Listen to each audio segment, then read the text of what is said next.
جہاں اولاد کے لیے ماں باپ کا ہونا اللہ کی نعمتوں میں سے ایک نعمت ہے، وہاں ماں باپ کے لیے اولاد کا ہونا بھی نعمتوں میں سے ایک نعمت۔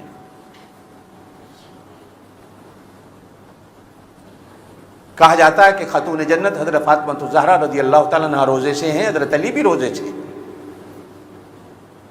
لیکن حسنین کریمین دونوں بچے ہیں۔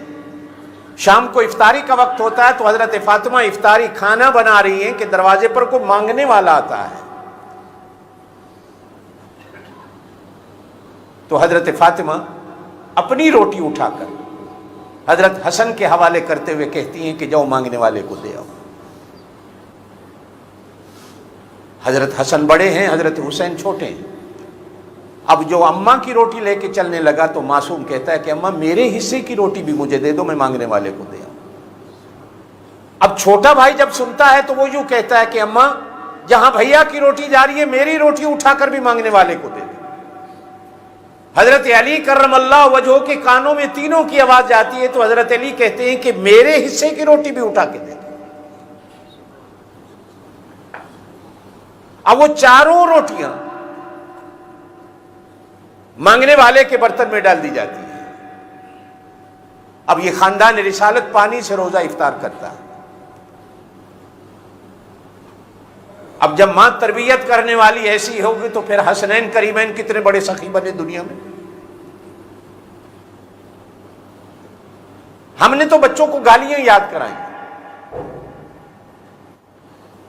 ڈانس سکھا دیے، گانے سکھا دیے، فلموں اور ڈراموں میں ساتھ لے کے بٹھا دیا، دکھا دیے۔ دین کی تربیت ہم نے کیا کی؟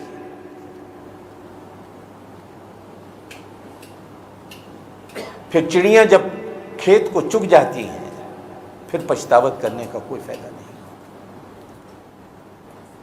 جناب نبی کریم علیہ الصلوۃ والسلام مدینے کے بازار میں حضرت حسن کی انگلی پکڑ کے جا رہے ہیں، راستے میں ایک جگہ کھجوروں کا ڈھیر دیکھا تو حضرت حسن نے ایک کھجور اٹھا کر منہ میں ڈال دی، نہ دکاندار سے پوچھا، نہ نانا سے پوچھا، نہ کسی سے پوچھا۔ جناب نبی کریم علیہ الصلوۃ والسلام نے منہ میں انگلی ڈال کر کہا کہ کیا کرو، الٹی کرو، کیا پتا یہ مال صدقے کا ہو اور صدقہ میری آل اولاد پر جائز نہیں، اور اگر صدقے کا بھی نہیں کسی کا مال پڑا ہے تو پوچھے بغیر کیسے کھایا گیا، اجازت کے بغیر کیسے کھا لیا گیا۔ جب تربیتیں ایسی ہوتی ہیں، جب سبق ایسا دیا جاتا ہے تو پھر ہونے والی اولاد یا حسن بنتی ہے یا حسین بنتی ہے۔ میرے دوستو، حضرت عمر رضی اللہ تعالیٰ عنہ کے زمانہ میں ایک نوجوان جرم کرتا، پکڑا جاتا، سزا کا اعلان ہوتا،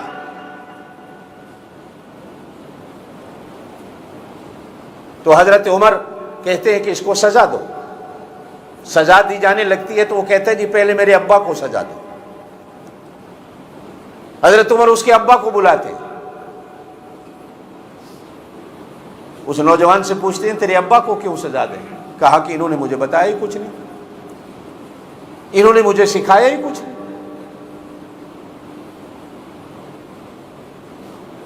میرے اس جرم کے اندر سب سے بڑا شریک تو میرا والد کہ میری تربیت مجھے بتایا ہی کچھ نہیں گیا۔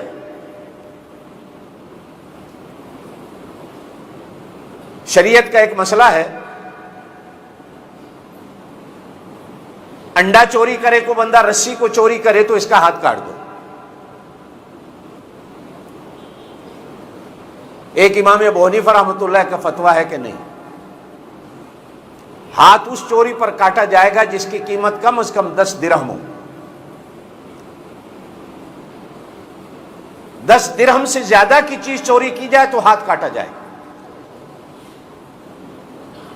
تو حدیث کے اندر جو الفاظ ہیں وہ بیضہ کے ہیں کہ بیضہ چوری کرے تو ہاتھ کاٹو۔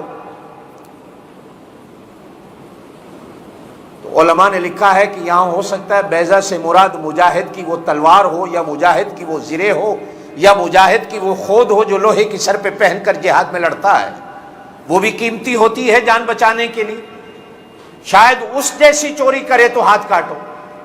لیکن امام ابو حنیفہ رحمۃ اللہ کہتے نہیں، چوری کی عادت انڈے سے شروع ہوتی ہے، چھوٹی چیز سے شروع ہوتی ہے۔ اگر پہلے دن ہی اس کا ہاتھ روک لیا جاتا تو بڑی چوری میں کبھی ہماری اولاد، ہمارا بچہ شریک نہ ہوتا۔ حضرت عمر رضی اللہ تعالیٰ عنہ کے سامنے ایک چور آیا تو کہا اس کے ہاتھ کاٹو۔ حضرت عمر کے سامنے وہ چور کہنے لگا جی میں نے پہلی دفعہ چوری کی۔ فرمایا جھوٹ بولتے، پہلی دفعہ بندہ چوری کرتا ہے تو اللہ پردے ڈال دیتا ہے، دوسری دفعہ بھی کرتا ہے تو اللہ پردے ڈال دیتا ہے، تیسری دفعہ بھی کرتا ہے تو اللہ پردے ڈال دیتا ہے۔ جب چور حد سے بڑھ کر اپنے آپ کو پتہ نہیں کیا سمجھنے لگتا ہے، پھر ایک دن آتا ہے 100 دن چور کا اور ایک دن صاحب کا، پھر بندہ پکڑا جاتا ہے۔ پہلی چوری پہ تو اللہ بھی مہلت دے دیتا ہے۔ آپ اور میں بھی گناہ کرتے ہیں تو میرا اللہ تو ہمارے گناہوں پہ چادریں ڈالتا جاتا ہے۔ جب ہم جری ہو جاتے ہیں گناہ میں اور پھر اس گناہ کو گناہ نہ سمجھتے ہوئے دوستوں کے سامنے بڑے فخر سے بیان کرتے ہیں کہ میں نے فلاں گناہ کیا، میں نے یہ بھی کیا، میں نے یہ بھی کیا، میں نے یہ بھی کیا۔ جب آدمی فخر سے بیان کرتا ہے تو پھر اللہ کی لاٹھی پڑتی ہے۔ ارے بھائی اگر کیا ہے تو چھپا جاؤ، اللہ چھپا جائے۔ نبی کریم علیہ الصلوۃ والسلام کے پاس ایک عورت آئی، یا رسول اللہ میں گناہ کر بیٹھی ہوں۔ فرمایا جاؤ چلی جاؤ، جاؤ چلی جاؤ۔ پھر وہ 2-4 دنوں کے بعد یا رسول اللہ میں گناہ کر بیٹھی، حضور نے فرمایا جاؤ چلی جاؤ۔ پھر کچھ دنوں کے بعد آئی، آ کر کہنے لگی یا رسول اللہ اس جرم کا نشانی میرے پیٹ میں پلنے لگ گئی ہے، بچہ ہونا۔ آپ نے فرمایا جاؤ چلی جاؤ، اس کا کیا قصور ہے؟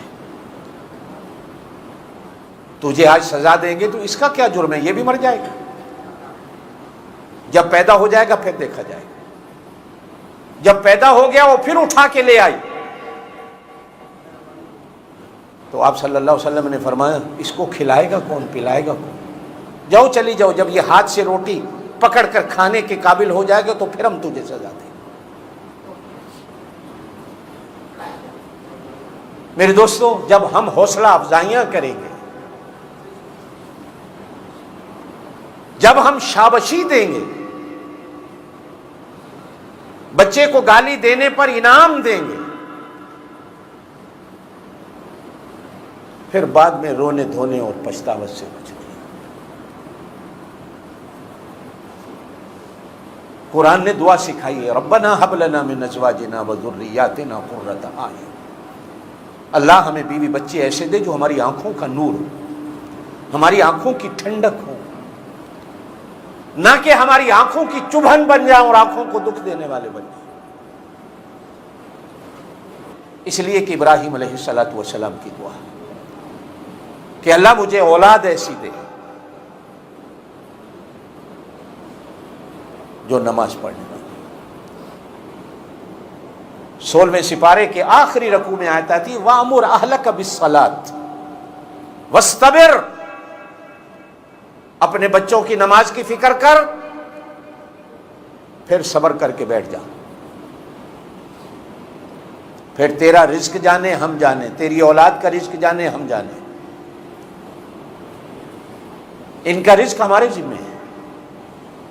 یہ آپ اور میں جو آج حرام و حلال کی تمیز کو مٹا کر سوچتے ہیں بچوں کے لیے میں یہ بھی بنا لوں، بچوں کے لیے میں وہ بھی بنا لوں، کوئی حلال و حرام کی تمیز نہیں رہتی۔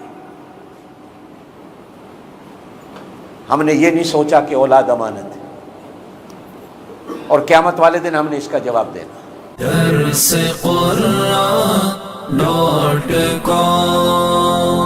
www.darsequran.com